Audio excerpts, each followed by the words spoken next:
ঢাকার সিএমএম আদালতে তাদেরকে হাজির করা হবে।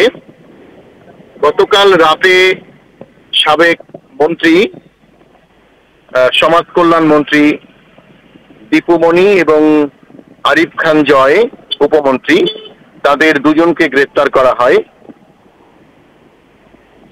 ক্ষমতাচ্যুত সরকারের সমাজ কল্যাণ মন্ত্রী দীপু মনিকে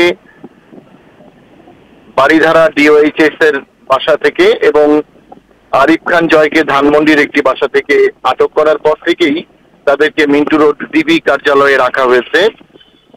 তাদেরকে মোহাম্মদপুর থানার একটি হত্যা মামলায় গ্রেপ্তার দেখানো হয়েছে ইতিমধ্যেই।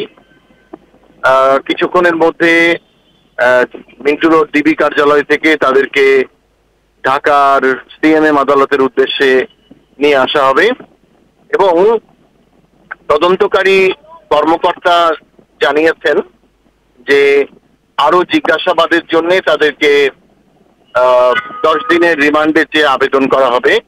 তারা আসলে দীপুমণি এবং আরিফ খান জয়ের কাছে জানতে চাইবেন যে কোন পরিস্থিতিতে কিভাবে ওই হত্যাকাণ্ড ঘটেছিল।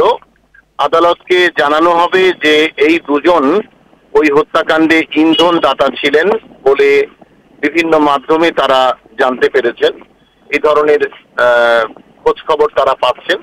এই কারণেই তাদেরকে আরো নিবিড় জিজ্ঞাসাবাদ করার দরকার। এই কারণে তাদেরকে রিমান্ডে চাওয়া হবে। হৃদয়।